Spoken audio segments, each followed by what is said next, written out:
ہوس پرستوں کی غلام آخری قسط۔ جواد دونوں ہاتھوں سے سر تھام کر بیٹھ گیا اور ستارہ سے کہنے لگا، میں نہیں جانتا میرے ساتھ کیا ہوگا، مگر میں نعیم کو زندہ نہیں چھوڑوں گا، بھلے مجھے پھانسی ہو جائے۔ فضول باتیں نہ کرو، تمہارے بغیر میں کیسے جی سکوں گی؟ یہ دشمنی ختم کرو، تم کسی بھی طرح اس سے سمجھوتا کرو۔ وہ دشمنی نہیں بھولے گا، مجھ سے آفرین کا انتقام لیتا رہے گا اور میں بھی اس کے سامنے جھکنے والا نہیں ہوں۔ وہ غصے میں نعیم کو چیلنج کر رہا تھا، مگر اسے یہ بھی معلوم تھا کہ اس کی پوزیشن کمزور ہے۔ اگر وہ راضی خوشی صبا رانی کو طلاق نہیں دے گا تو وہ عدالت میں اس کے خلاف بہت کچھ بولے گی۔ اس نے ایک مظلوم قیدی عورت کو بیوی بنا کر جو نیک نامی حاصل کی تھی، اب اس کی جگہ بدنامیاں ملے گی۔ جواد نے حالات کو سمجھتے ہوئے بنا کسی حیل و حجت کے صبا رانی کو طلاق دے دی اور یہ بھی لکھ دیا کہ بچہ ماں کے پاس رہے گا، وہ کبھی اس پر اپنا حق نہیں جتائے گا۔ اب وہ فارم ہاؤس سے نکل کر نعیم کے ساتھ نعیم کی کوٹھی میں رہنے لگی۔ ستارہ نے فون پر نعیم سے کہا کہ اب تو جواد نے طلاق بھی دے دی ہے، اب تم دونوں کو صلح صفائی اور امن امان سے رہنا چاہیے۔ نعیم نے کہا، جب تک میری آفرین مجھے واپس نہیں مل جائے گی میں امن امان سے نہیں رہوں گا۔ پھر تم دشمنی کی باتیں کر رہے ہو، میں نے ایسی کوئی بات نہیں کی، میں تو صرف اپنی مقتولہ شریک حیات کو یاد کر رہا ہوں اور اسے واپس بلا رہا ہوں۔ میں تم کو کیا جواد کو تم مارنا چاہتے ہو؟ توبہ کرو، میں نے آج تک ایک چونٹی نہیں ماری اور تم ایک بندے کو قتل کرنے کی بات کر رہی ہو۔ پھر ایک بار توبہ کرو۔ دوسری طرف سے رابطہ ختم ہو گیا۔ نعیم نے ستارہ کو دوبارہ کال ملائی۔ رابطہ ہونے پر وہ جھنجھلا کر بولی، اب کیا کہنا چاہتے ہو؟ وہ بنتے ہوئے بولا، تم چاہو تو میری آواز ریکارڈ کر لو۔ وہ بڑے پیار سے ڈانٹتے ہوئے بولی، نعیم تمہیں کیا ہو جاتا ہے؟ غصے میں اتنے پاگل ہو جاتے ہو؟ دشمن سے بات کرتے وقت محتاط کیوں نہیں رہتے؟ اب بولو کیا ہوگا؟ میں جواد کو زندہ نہیں چھوڑوں گا۔ یہ کہہ کر اس نے فون بند کر دیا۔ وہ غصے سے پاؤں چلتی ہلاتی ہوئی ادھر ادھر جا رہی تھی۔ پھر وہ جواد سے بولی، وہ کتا دشمنی سے باز نہیں آئے گا، کمینہ مر ہی جائے تو اچھا ہے۔ وہ ضرور مرے گا اور کتے کی موت ہی مرے گا۔ تم اپنا موڈ ٹھیک کرو میری جان، میں اسے ٹھیک کر دوں گا۔ وہ اسے پیار سے تھپکنے لگا۔ 2 ہفتے بعد نعیم بزنس کے سلسلے میں لندن چلا گیا۔ جواد ایسے ہی موقع کی طاق میں تھا۔ اس نے کرائے کے 2 قاتلوں کو اس کے پیچھے لگا دیا۔ وہ انہیں 10 لاکھ روپے دیتے ہوئے کہا کہ یہ پیشگی رقم ہے، تم اسے موت کی نیند سلا کر آؤ گے تو 30 لاکھ اور دوں گا۔ وہ خوشی سے بولے، ہم 1 ہفتے کے اندر آپ کو خوشخبری سنائیں گے، آپ رقم تیار رکھیں۔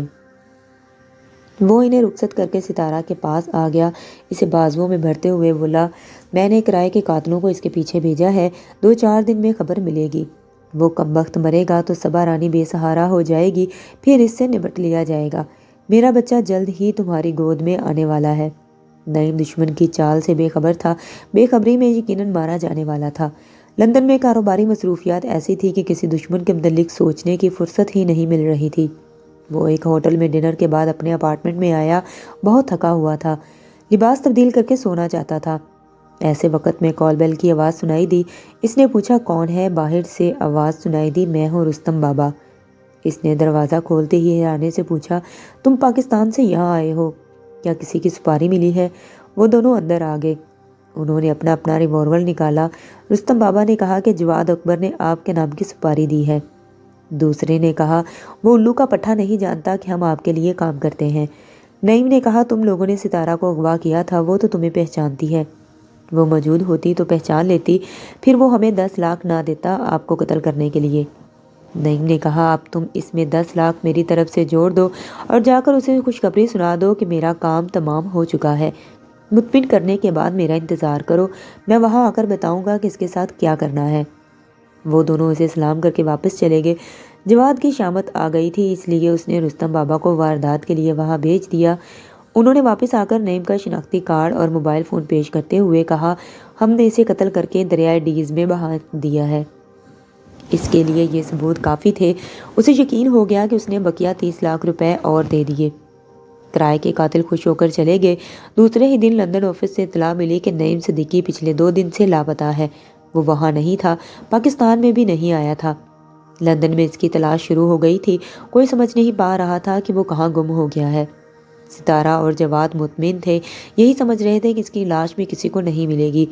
وہ دریا ڈیمز میں بہتی ہوئی نہ جانے کہاں چلی گئی ہوگی۔ صبا رانی بہت پریشان تھی، وہ تو اچانک ہی بے سہارا ہو گئی تھی۔ اس نے اس سلسلے میں جواد کے خلاف بیان دیا جسے بے سروپا سمجھا گیا، کیونکہ جواد اس عرصے میں لندن نہیں گیا تھا، اس کے خلاف کوئی الزام ثابت نہیں ہو سکا تھا۔ نعیم نے ایک وصیت لکھی تھی کہ اگر اسے کچھ ہو جائے تو صبا رانی کو اس کی کوٹھی سے بے دخل نہ کیا جائے، اسے میرے ورثہ سے ماہانہ 50,000 روپے دے دیے جائیں اور جواد کی دشمنی سے محفوظ رکھنے کے لیے اس کے 2 مسلح گارڈ کی تنخواہیں بھی دیتی جاتی رہیں گی۔ ایک روز ستارہ نے صبا رانی کو فون کر کے پوچھا، کیا تم نے نعیم کو اپنا یار بنا لیا تھا جو وہ مرنے سے پہلے تمہارے لیے اتنے زبردست انتظامات کر کے گیا ہے؟ صبا رانی نے کہا کہ تمہیں مرچیں کیوں لگ رہی ہیں؟ میں تو بہت خوش ہوں۔ میرے کاروبار کو برباد کرنے والا اور بے ایمانی سے میری دولت اور جائیداد لوٹنے والا حرام موت مر گیا ہے۔ صبا رانی نے کہا، مجھے تیری شرمناک زندگی کے بارے میں بہت کچھ معلوم ہو چکا ہے۔ لعنت ہے تجھ پر، تو اپنے دودھ شریک بھائی کے ساتھ رنگرلیاں بناتی رہی ہے۔ نعیم صاحب میرے محسن ہیں، تم انہیں اپنے ناجائز بچے کے باپ بنانا چاہتی تھی۔ لیڈی ڈاکٹر آفرین نے یہ بھید کھولا تو تیرے یار نے اس بیچاری کو ہاکس بے کے کاٹیج میں قتل کر دیا۔ ستارہ نے کہا، وہ تو مر گئی، اب تو اپنی خیر منا، آگے تیرا کیا بنے گا؟ ستارہ اس سوال کے جواب آنے والا کل دے گا۔ ستارہ کچھ کہنا چاہتی تھی لیکن فون بند ہو گیا۔ جواد اسے اپنی آغوش میں لے بیٹھا، اس کے فون سے کان لگا کر صبا رانی کی باتیں سن رہا تھا۔ بہکتے ہوئے کہنے لگا، اچھا تو سوال کا جواب آنے والا کل دے گا۔ کل کیا وہ قیامت ڈھائے گی؟ کمال ہے، ایک بلی شیر کو للکار رہی ہے۔ وہ پھر کہکا لگانے لگا۔ اسے یقین تھا کہ اصل مہرے کو مار چکا ہے اور ذلت بھری زندگی گزارنے والی صبا رانی تنہا رہ گئی ہے۔ وہ اب بس میاؤں میاؤں ہی کرتی رہے گی۔ صبا رانی نے کہا تھا کہ آنے والا کل جواب دے گا، اور کل آ گیا۔ جواد 10 بجے ناشتہ کر کے گھر سے باہر گیا تھا۔ 2 گھنٹے بعد ستارہ کو اس کا فون آیا۔ اس کی گھبرائی ہوئی آواز سنائی دے رہی تھی، ستارہ میں بول رہا ہوں، اور شاید آخری بار بول رہا ہوں۔ وہ پریشان ہو کر بولی، یہ کیا کہہ رہے ہو؟ کہاں ہو تم؟ میں جہاں بھی ہوں وہاں سے کوئی واپس نہیں آتا، یہاں چاروں طرف قبریں ہی قبریں ہیں، یہاں قبریں ہی قبریں ہیں، یہ لوگ مجھے مارنا چاہتے ہیں۔ وہ کون لوگ ہیں؟ جلدی بتاؤ، بتانے سے پہلے ہی یہ مجھے گولی مار دیں گے، کچھ تو اشارہ دو۔ اشارہ تو دیا ہے، تم سمجھتی کیوں نہیں؟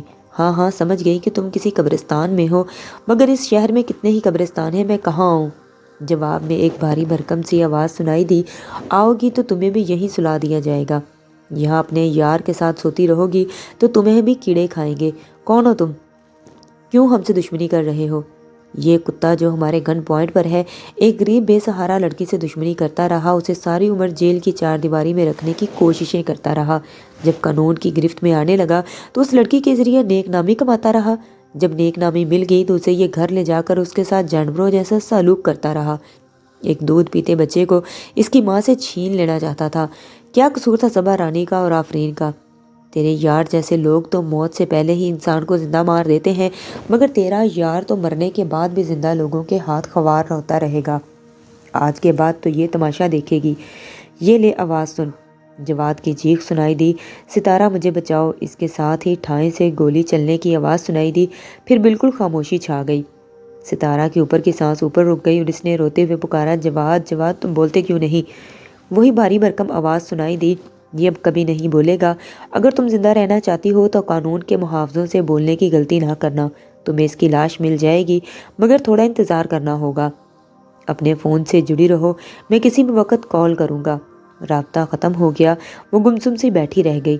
اسے دھمکی دی گئی تھی کہ اس سلسلے میں قانونی چارہ جوئی کرے گی تو وہ بھی ان سے جائے گی، اور وہ مرنا نہیں چاہتی تھی، جبکہ مرنے والے کے ساتھ جینے مرنے کی قسمیں کھا چکی تھی۔ زندگی میں سب ہی قسمیں کھاتے ہیں، مگر کوئی کسی کے ساتھ قبر میں نہیں جاتا۔ 1 گھنٹے بعد فون کی گھنٹی بج گئی۔ اس نے فوراً ہی ریسیور اٹھا کر کان سے لگایا۔ وہی بھاری بھرکم آواز سنائی دی، اس دنیا میں تیرے یار جیسے کتنے ہی کمینے ہیں۔ ہم تھوڑی دیر کے لیے لاش کو یہاں چھوڑ کر گئے تھے، واپس آ کر دیکھا تو یہ ننگا ہو گیا تھا۔ یقیناً جرسی موالی آئے ہوں گے اور اس کا لباس اتار کر لنڈے بازار لے گئے ہوں گے، اور انہیں پڑیا خریدنے کے لیے پیسے مل گئے ہوں گے۔ وہ ایک دم سے پھوٹ پھوٹ کر رونے لگی۔ تمہیں رونا نہیں چاہیے، یہ اپنی زندگی میں قیدی عورتوں کو ننگا کرتا تھا، اب مرنے کے بعد یہ خود ننگا ہو گیا ہے۔ تو روتی کیوں ہو؟ وہ روتے ہوئے سسکتے ہوئے بولی، اب تو اسے میرے حوالے کر دو۔ ہاں تمہیں ضرور مل جائے گا، اگلی کال کا انتظار کرو۔ رابطہ ختم کر دیا گیا۔ وہ روتی ہوئی آنسو پوچھتی رہی، آہیں بھرتی رہی اور اپنے یار کو تصور میں برہنہ دیکھتی رہی۔ 1 گھنٹے بعد پھر وہی آواز سنائی دی، آؤ، یہ ہماری دنیا میں کیا ہو رہا ہے؟ جرائم پیشہ افراد انسانی اعضاء کا کاروبار کرتے ہیں۔ ہم تھوڑی دیر کے لیے یہاں سے گئے تھے، پھر واپس آ کر دیکھا تو تیرے یار کے دونوں گردے نہیں تھے۔ اگر زندہ ہوتا تو کبھی کسی کو اپنے گردے پیش نہ کرتا۔ چلو، مرنے کے بعد نیکی کما رہا ہے۔ وہ پھوٹ پھوٹ کر روتے ہوئے بولی، تم لوگ میرے جواد کے ساتھ کیا کر رہے ہو؟ وہی جو زندگی میں زندہ لوگوں کے ساتھ یہ کرتا آیا ہے۔ اب آنسو پوچھو اور جاؤ، وہ نیو کروچی کے 6 نمبر والے قبرستان میں پڑا ہے۔ اب تم اس کے قتل کی رپورٹ درج کرا سکتی ہو۔ اب ماں بیٹی نے بھاگم بھاگ رپورٹ درج کرائی۔ لاش کا پوسٹ مارٹم کرایا گیا اور اپنے تحریری بیانات دیے گئے۔ فون پر کال کرنے والے نے تاکید کی تھی صبا رانی پر شبہ ظاہر نہ کیا جائے۔ ستارہ کو اپنی سلامتی عزیز تھی، لہٰذا اس سارے معاملے میں صبا رانی کا ذکر کہیں نہیں آیا۔ ستارہ نے رو دھو کر اس کی آخری رسومات ادا کر دی۔ رات کو آ کر سونے کے لیے بستر پر لیٹی تو فون کی گھنٹی نے اٹھا کر بٹھا دیا۔ وہی صفاق آواز سنائی دی، تم شاید آرام سے سو رہی ہو مگر وہ آرام سے نہیں ہے، 2 بندے اس کی قبر کھود رہے ہیں۔ وہ ایک دم سے روتے ہوئے بولی، میری سمجھ میں نہیں آ رہا تم کون ہو؟ دل و دماغ میں بس یہی بات آ رہی ہے کہ تم نعیم ہو۔ اگر ہو تو خدا کے واسطے میرے جواد کو معاف کر دو، اب تو اس سے انتقام نہ لو۔ ایسے ظالموں سے قیامت تک انتقام لیا جاتا رہے تب بھی ہماری دنیا میں کسی کو عبرت حاصل نہیں ہوتی۔ سیدھی سی بات ہے، ظلم بھی کبھی ختم نہیں ہوگا اور انتقام کا سلسلہ بھی جاری رہے گا۔ رات کا 1 بجا ہے، اپنے یار سے محبت ہے تو جاؤ اور اس کی قبر کی حفاظت کرو۔ وہ اتنی رات کو تنہا نہیں جا سکتی تھی، پولیس والوں کے ساتھ جانا چاہتی تھی تو کیا سوال کیا جاتا کہ اسے کیسے خبر ہوئی کہ وہاں قبر کھودی گئی ہے۔ وہ فون پر کچھ کہنا چاہتی تھی، اس سے پہلے ہی دوسری طرف سے آواز سنائی دی، ارے یہ کیا ہو رہا ہے؟ اس نے پریشان ہو کر پوچھا، اب کیا ہوا؟ وہ ہو رہا ہے جس کی توقع نہیں کر سکتے تھے۔ ہم تو سمجھ رہے تھے کہ قبر کھودنے والے کفن چور ہیں، کفن اتار کر لے جائیں گے اور مردے کو وہیں چھوڑ دیں گے، مگر اس نے تڑپ کر پوچھا، مگر کیا کہا جائے؟ ہماری دنیا میں مجرمانہ تجارت کی انتہا ہو چکی ہے۔ تم نے بڑے بڑے ہسپتالوں کے ڈی سیکشن ہال میں مکمل انسانی ڈھانچے تو دیکھے ہوں گے۔ ایسے ڈھانچے اچھی قیمت پر خریدے جاتے ہیں۔ وہ قبر کھودنے والے تمہارے یار پر تیزاب ڈال کر گوشت گلا رہے ہیں۔ وہ ایک دم سے اچھل پڑی، نہیں، تم جھوٹ بول رہے ہو، تم جھوٹ سمجھ رہی ہو، ہم سے بحث کر رہی ہو۔ ادھر سارا گوشت گل چکا ہے، صرف ڈھانچہ رہ گیا ہے۔ اب پتہ نہیں وہ لوگ اسے کہاں لے جائیں گے، میں معلوم کروں گا پر تمہیں اطلاع ضرور دوں گا۔ فون سے جڑی رہو۔ اس کا سر چکرا رہا تھا، ریسیور ہاتھ سے چھوٹ گیا۔ شاید کسی نے کسی دشمن سے ایسا انتقام نہیں لیا ہوگا۔ 1 ہفتے بعد اسے فون پر صبا رانی کی آواز سنائی دی، میں بہت بیمار ہوں، سخی عبداللہ ہاسپٹل میں پڑی ہوں، میری زندگی کا کوئی بھروسہ نہیں۔ میں مرنے سے پہلے تمہیں اس شخص کا نام بتانا چاہتی ہوں جو موت کے بعد بھی جواد سے انتقام لیتا رہا۔ کیا تم ابھی آ سکتی ہو؟ وہ اپنی جگہ سے اٹھتے ہوئے بولی، میں بھی آ رہی ہوں۔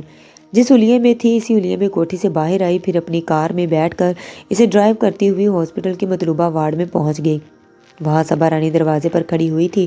وہ اسے دیکھتے ہی ٹھٹک کر بولی، تم تو اچھی بھلی نظر آ رہی ہو۔ ہاں، تمہارا جواد اچھا بھلا نہیں ہے، کیا تم اس سے ملنا چاہو گی؟ اس نے تڑپ کر پوچھا، کہاں ہے وہ؟ مگر وہ تو مر چکا ہے، شیطان کبھی نہیں مرتا، یقین نہ ہو تو خود آ کر دیکھ لو۔ وہ ایک طرف جانے لگی، ستارہ بھی متجسس ہو کر اس کے ساتھ چلتی ہوئی اس حال میں آئی جہاں سرجری آلات رکھے ہوئے تھے۔ ایک جانب ایک مکمل انسانی ڈھانچہ سٹینڈ پر لٹک رہا تھا۔ ستارہ اسے دیکھتے ہی غمگین ہو گئی۔ اسے یاد آ گیا کہ فون پر اس سے کہا گیا تھا کہ انسانی ڈھانچوں کی خرید و فروخت بھی ہوتی ہے۔ اسے اپنے پیچھے ایک آواز سنائی دی، غور سے دیکھو، یہی تمہارا یار ہے۔ اس نے چونک کر سر گھماتے ہوئے دیکھا، اس کے پیچھے نعیم صدیقی کھڑا مسکرا رہا تھا اور کہہ رہا تھا کہ تم چاہو تو اسے اچھے داموں سے خرید سکتی ہو۔ اس کے ساتھ ہی وہ صبا رانی کا ہاتھ تھام کر بڑی محبت سے بولا کہ مجھے میری آفرین بچے سمیت مل گئی ہے۔ ستارہ اس کی بات سن کر چکرا کر گر پڑی اور اس کے سر کے قریب ہی جواد کا ڈھانچہ بتیسی نکالے اس کی اور اپنی حالت پر ہنس رہا تھا۔ جی تو دوستو، کہانی کا اختتام آپ کو کیسا لگا مجھے کمنٹ سیکشن میں ضرور بتائیں۔ ویڈیو اچھی لگی ہو تو میرے چینل کو سبسکرائب کریں، ویڈیو کو لائک کریں، شیئر کریں، دعاؤں میں مجھے یاد رکھیں۔ ملتے ہیں پھر ایک نئی کہانی کے ساتھ، تب تک کے لیے اللہ حافظ۔